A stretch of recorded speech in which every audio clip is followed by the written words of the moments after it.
Top 3 smartphone under 14,000।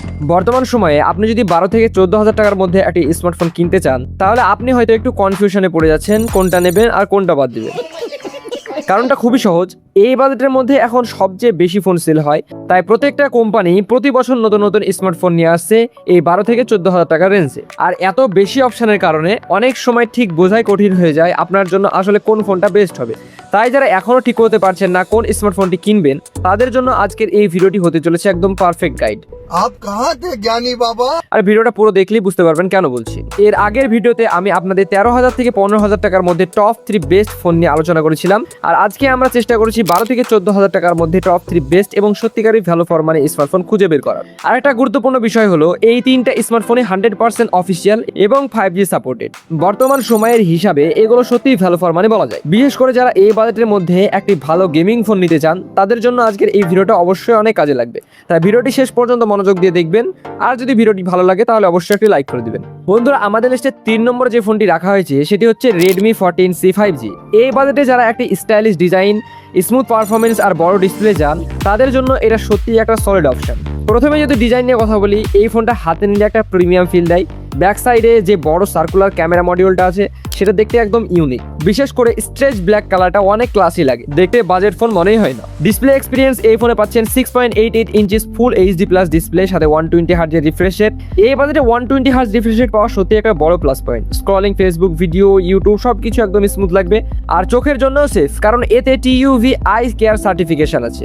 পারফরমেন্সের দিক থেকে এখানে ব্যবহার করা হয়েছে Snapdragon 4S Gen 2 4nm এর প্রসেসর, যেটা ডেইলি ইউজ একদম স্মুথ। ফেসবুক, ইউটিউব, মাল্টিটাস্কিং কোনো সমস্যা নাই। হালকা গেমিং যেমন ফ্রি ফায়ার, পাবজি লাইট ভালোভাবে খেলা যাবে। হেভি গেমিং করলে আলট্রা এক্সপেক্ট করলে ভুল হবে, কিন্তু এই বাজেটে পারফরমেন্স যথেষ্ট ভালো। ক্যামেরা সেটআপ, ক্যামেরা সেকশনে পাচ্ছেন 50 মেগাপিক্সেল রিয়ার ক্যামেরা, ডে লাইটের ছবি ভালো আসে, সোশ্যাল মিডিয়ার জন্য একদম perfect. 8 megapixel front camera decent output দেয়, যেটাতে আপনি গার্লফ্রেন্ডের সাথে বিশেষ করে সেলফি ক্যামেরা দিয়ে ভালো করে ফটো তুলতে পারবেন না। हरामी हो बेटा। হ্যাঁ, লো লাইটে অ্যাভারেজ, কিন্তু এই বাজেটে ঠিকই আছে। ব্যাটারি ব্যাকআপ এখানে পাচ্ছেন 5160 mAh বড় ব্যাটারি, একবার চার্জ দিলে পুরো দিন ইজিলি চলে যাবে। সাথে 18 ওয়াটের ফাস্ট চার্জিং, মানে ব্যাটারি নিয়েও কোনো টেনশন নাই। স্টোরেজের কথা বলে 4GB র্যাম, 128GB স্টোরেজ, সাথে ভার্চুয়াল র্যাম মিলিয়ে 12GB পর্যন্ত বুস্ট করা সম্ভব। क्या बक रहे हो माधव? হ্যাঁ, ঠিকই শুনেছেন, ভার্চুয়াল র্যাম মিলিয়ে 12GB পর্যন্ত বুস্ট করা সম্ভব। এই বাজেটে স্টোরেজটা বেশ ভালো অপশন বলা যায়। এবার বলি ফোনটার কিছু কমতি দিক, যেগুলো আপনাদের মাথায় রাখতে হবে। এই ফোনটা HD+ ডিসপ্লে, ফুল HD+ না। হেভি গেমিং এর জন্য এই ফোনটি না। আর লো লাইটে ক্যামেরাটা এভারেজ। এই তিনটি বিষয় যদি আপনার সাথে সেট খায়, তাহলে অবশ্যই ফোনটি কনসিডার করতে পারেন। সবকিছু মিলিয়ে যদি আপনি একটি বড় ডিসপ্লে প্লাস ভালো battery plus stylish look plus 5G phone চান, আর বাজেট থাকে 12 থেকে 14,000 টাকা, তাহলে Redmi 14C 5G ডেফিনেটলি একটা value for money choice. So এই ছিল আমাদের 3 নম্বর ফোন। এখন আসি 2 নম্বর ফোনে, যেটা এটার থেকেও একটু বেশি পাওয়ারফুল। তো বন্ধুরা, আমাদের লিস্টে 2 নম্বর ফোনটা হচ্ছে Motorola G35 5G। যদি আপনি এই বাজেটে এমন একটা ফোন চান যেটা ব্যবহার করার সময় স্মুথ ফিল দেয়, কোনো অ্যাডস নেই, কোনো ল্যাগ নেই, তাহলে এই ফোনটা অনেস্টলি আপনার জন্য পারফেক্ট চয়েস হতে পারে। প্রথমবার হাতে নিলে বুঝবেন Motorola একটু আলাদা ভাইব দেয়। Clean matte finish, slim body, light weight feel. Slim কিন্তু মানে একদম ক্লাসি লুক দেয়। অনেক ফোন ফ্ল্যাশি লুক দেয়, কিন্তু এই ফোনটা দেয় প্রিমিয়াম সিম্পলিসিটি, যেটা লং টার্ম ইউজও বেশ ভালো লাগে। বন্ধুরা, একটা কাজ করলে আমারও খুব ভালো লাগে। নিজের দিকে দেখুন, একটা লাল রঙের সাবস্ক্রাইব বাটন আছে। হ্যাঁ, এবার ঠিক আছে। ডিসপ্লে এবারে বড় আপগ্রেড। এই ফোনের সবচেয়ে বড় হাইলাইট হচ্ছে এর ডিসপ্লে। 6.72 ইঞ্চিস ফুল HD+ ডিসপ্লে, সাথে 120 হার্জের রিফ্রেশ রেট। মানে যেখানে অনেক ফোন এখনো HD+ দেয়, সেখানে আপনি পাচ্ছেন crystal clear full HD+ experience. YouTube, Netflix sharp, vibrant, Facebook scrolling ultra smooth, আর গেমিং এর রেসপন্সিভ ফিল খুব সুন্দর। মানে এক কথা, এই বাজারের ডিসপ্লে কি, মানে আপনি সবকিছুই ফুল HD তে দেখতে পাবেন। राजा जी। আরে হ্যাঁ বন্ধুরা, আমি এখানে যেসব ফোনগুলো কথা বলেছি সেই সব ফোনের বাইং লিঙ্ক আমি ভিডিও ডেসক্রিপশন বক্সে দিয়ে রেখেছি। এছাড়া এখানে ট্যাগ করে দিয়ে রাখা হয়েছে, এখানে আমাদের অ্যাফিলিয়েট লিঙ্ক দেওয়া আছে। তাই আপনারা যদি চান সেখান থেকে কিনতে, তাহলে কিছুটা ডিসকাউন্টে পাবেন, আর আমাদের একটু সাপোর্ট হয়ে যাবে। তো চাইলে অবশ্যই চেক করে দেখতে পারেন। এবার যদি ফোনটার পারফরমেন্স নিয়ে কথা বলি, এখানে ব্যবহার করা হচ্ছে UNESCO T760 processor. Daily use যেটা বাটার স্মুথ, মাল্টিটাস্কিংয়ে কোনো ল্যাগ পাবেন না। Gaming, free fire, PUBG medium সেটিংসে ইজিলি প্লেবেল করতে পারবেন। কিন্তু একটা কথা মাথায় রাখবেন, এটা গেমিং বিস না। কনসিস্টেন্ট পারফরমেন্স দেয় আর হিট কম হয়, ল্যাগ ফ্রি এক্সপিরিয়েন্স মানে নাই বললেই চলে। সো যারা স্মুথ ইউজ চান, তাদের জন্য এই ফোনটা পারফেক্ট। এখন আসি ক্যামেরা পারফরমেন্সের রিয়েল লাইফ ইউজে আসলে কেমন। ক্যামেরা সেটআপে থাকছে 50 megapixel main camera, 8 megapixel ultra wide আর 16 মেগাপিক্সেল সেলফি ক্যামেরা। আর আগেরটাই 8 মেগাপিক্সেল ছিল যদিও। তো এবার যদি ক্যামেরা নিয়ে বলি ডিটেলসে, ডেলাইটে মেন ক্যামেরা দিয়ে আপনি ছবি তুললে আপনি পাবেন শার্প ডিটেল আর খুব ভালো ন্যাচারাল কালার, স্ক্রিন টোন অতিরিক্ত বুস্ট করা লাগে না, সবকিছুই ব্যালেন্স লাগে। আলট্রা ওয়াইড লেন্স থাকাটা এই বাজারে সত্যি একটা বড় অ্যাডভান্টেজ। গ্রুপ ফটো হোক বা ওয়াইড ল্যান্ডস্কেপ, এক ফ্রেমে অনেক বেশি ছবি ধরতে পারবে যা নর্মাল লেন্স দিয়ে সম্ভব। সেলফি ক্যামেরা 16 মেগাপিক্সেল, এটা বেশ ইমপ্রেসিভ, ক্লিয়ার, ব্রাইট আর social media ready to output দেয়। ইনস্টাগ্রাম, ফেসবুক ডিসেন্ট আপলোড করলে আলাদা এডিট করা খুব একটা দরকার পড়ে না।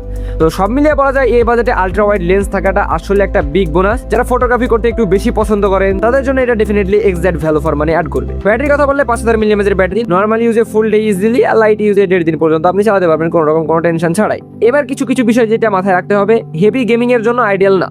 খুব যে একদম হাই পিকআপে গেম করতে পারবেন সেটা কিন্তু নয়। চার্জিং স্পিড একটু এভারেজ আর ডিসেন্ট সিম্পল, মানে শো অফ হাইপ না, অত যে একদম মানে হাতে নিলে একদম প্রিমিয়াম ফিল হবে অত বেশি একটা হবে না, মানে শো অফ টাইপ না, নর্মাল টাইপের। যারা চান স্মুথ এবং clean experience, best design plus budget, no lag plus no ads, balanced allrounder performance, তাদের জন্য মোটরোলা G35 5G একদম স্মার্ট চয়েস। এই ফোনটা ফ্ল্যাশি না, কিন্তু ইউজ করলে বুঝবেন রিয়েল এক্সপিরিয়েন্সটা কাকে বলে। তো বন্ধুরা, এখন পর্যন্ত যারা ভিডিওটা দেখছেন তাদের উদ্দেশ্যে একটা কথা বলি, আমি এখানে কোনো ব্র্যান্ড বা কোনো স্পন্সরের কথা বলছি না, আর কাউকে জোর করে কোনো ফোন সাজেস্ট করছি না। আমি নিজে থেকে রিভিউ করে ভালোভাবে রিসার্চ করে অনেকগুলো ফোন বাদ দিয়ে যেগুলো আমার কাছে সত্যি ভালো লেগেছে সেগুলো আপনাদের সামনে তুলে ধরার চেষ্টা করেছি। তাই ভিডিওটা দেখে যদি আপনার সামান্য হলেও উপকার হয়ে থাকে তাহলে অবশ্যই একটি লাইক করে দিবেন আর সাথে সাথে চ্যানেলটাও সাবস্ক্রাইব করে রাখবেন এমন অনেস্ট রিভিউ পাওয়ার জন্য। कोई तरीका है भीख मांगने का? তো বন্ধুরা, এখন আসি আমাদের লিস্টের 1 নম্বর ফোনে, যেটা অনেস্টলি এই বাজেটের মধ্যে সবচেয়ে কমপ্লিট প্যাকেজ। এই ফোনটাতে এমন একটা ব্যালেন্স দেয় যেটা সাধারণত এই বাজেটে পাওয়া যায় না। এই ফোনটা প্রথমে হাতে নিলে একদম ফ্ল্যাশি মনে হবে, কিন্তু ইউজ করতে শুরু করলে বুঝবেন মানে grip comfortable, body strong, look clean, premium, আর সবচেয়ে ইম্পর্টেন্ট হচ্ছে এতে রয়েছে IP64 water dust resistant military grade protection. মানে ধরুন কোনোভাবে যদি ফোনটা পানির মধ্যে পড়ে যায় তাহলে ফোনটা ঠিক এটাই বলবে। मैं 15 मिनट तक अपनी सांस रोक सकता हूँ, मौत को छू के टक से वापस आ सकता हूँ। মানে হালকা পানি, ধুলো, অ্যাক্সিডেন্টাল ড্রপ সবকিছুতেই সেফ ফিল পাবে। এই জিনিসগুলো লং টার্ম ইউজেও অনেক ম্যাটার করে। Display big screen experience, 6.74 inches বড় ডিসপ্লে। এখানে ফোকাসটা ক্লিয়ারিটি না, comfort plus size. YouTube, Facebook, reels বা বড় স্ক্রিন এনজয় করা যায়। যারা লং টার্ম ইউজ করেন তাদের চোখে আরাম লাগে। গেমিং বা কন্টেন্ট দেখার জন্য এই সাইজটা অনেস্টলি খুবই এনজয়েবল। এখন আসি আসল জায়গায়, পারফরমেন্স। Dimensity 6300 5G প্রসেসর, এটা ফ্ল্যাশি বেঞ্চমার্ক ফোন না, বাট রিয়েল লাইফ ইউজে একটা কনস্ট্যান্ট পারফরমেন্স দেয়। যারা টেনশন ফ্রি স্মুথ ফোন চান তাদের জন্য পারফেক্ট।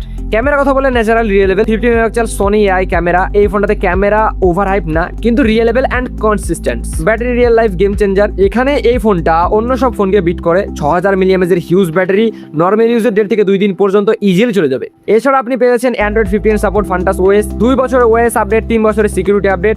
মানে আজ কিনলে 2 থেকে 3 বছর ফ্রি টেনশন ইউজ করতে পারবেন। দুটো জিনিস মাথায় রাখবেন, এই ফোনটা সেলফি ক্যামেরা এভারেজ আর ফাস্ট চার্জিং খুব বেশি না, কিন্তু অনেস্টলি এই প্রাইজে এগুলো অ্যাকসেপ্টেবল। ফোনটা হচ্ছে Vivo T4 Lite 5G। যদি আপনি এমন একটা ফোন চান যেটা কিনে পরে রিগ্রেট হবে না তাহলে চোখ বন্ধ করে এটা নিতে পারেন।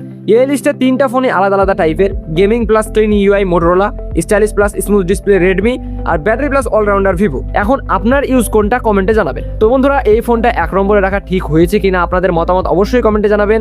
আমি কিন্তু আপনাদের প্রত্যেকটা কমেন্ট দেখি। আর একটা খুব গুরুত্বপূর্ণ কথা বলি, আসলে কোনো ফোনই খারাপ না। আপনারা অনেক সময় অন্যের কথা শুনে ট্রেন্ড দেখে বা হাইপ দেখে কনফিউজ হয়ে যান, কিন্তু সত্যিটা হলো আপনি যদি নিজের প্রয়োজনটা ঠিকভাবে বুঝে ফোনটা বেছে নেন তাহলে ঠকানোর সম্ভাবনা প্রায় 99% কমে যায়। তাই দয়া করে শুধু রিভিউ দেখে বা অন্যের কথা শুনে হুট করে ডিসিশন নেবেন না। একটু সময় নিন, ভাবুন আপনার জন্য কোনটা বেশি ইম্পর্টেন্ট, ক্যামেরা, গেমিং নাকি ব্যাটারি ব্যাকআপ। এই প্রশ্নগুলোর উত্তর আপনার কাছে আছে, সে অনুযায়ী সিদ্ধান্ত নিলে আপনি কখনোই রিগ্রেট করবেন না। এই ভিডিওটা বানানোর আসল উদ্দেশ্যই ছিল একই বাজেটের মধ্যে অনেক অপশন থাকলেও যেন আপনি কনফিউশনে না পড়েন, আপনার প্রয়োজন অনুযায়ী একটা সঠিক ফোন বেছে নিতে পারেন without any confusion, without any regret. এখন আপনার কাছে 3টা অপশন ক্লিয়ার আছে, আপনার চয়েস, আপনার ডিসিশন। আরেকটা কথা বন্ধুরা, যারা বাংলাদেশ থেকে ভিডিওটা দেখছেন আপনাদের জন্য একটা ছোট্ট কথা, দামটা একটু কম বেশি হতে পারে, কারণ এই ভিডিওটা আমি ইন্ডিয়ান প্রাইস অনুযায়ী তৈরি করেছি। তবে আমি এমনভাবে ফোনগুলো সিলেক্ট করেছি যাতে আপনারা সহজে ম্যাচ করতে পারেন। যেমন এখানে 10 থেকে 12,000 টাকার ফোন আপনার ওখানে প্রায় 15 থেকে 16,000 টাকার কাছাকাছি হয়ে যেতে পারে। তাই আমি এই ভিডিওতে এমনভাবে ফোনগুলো সাজেস্ট করেছি যাতে আপনারা বাংলাদেশে এই ফোনগুলো আনুমানিক 13 থেকে 14,000 টাকার মধ্যে পেয়ে যেতে পারেন। তাই অবশ্যই ফোন কেনার আগে নিজের লোকাল মার্কেটের দামটা চেক করে নেবেন আর যেখানে বেস্ট পাবেন সেখান থেকে নেওয়ার চেষ্টা করবেন। আর হ্যাঁ, আমি ডেসক্রিপশনে সব ফোনের বাইং লিঙ্ক দিয়ে রেখেছি, এখানে আমাদের অ্যাফিলিয়েট লিঙ্ক দেওয়া আছে।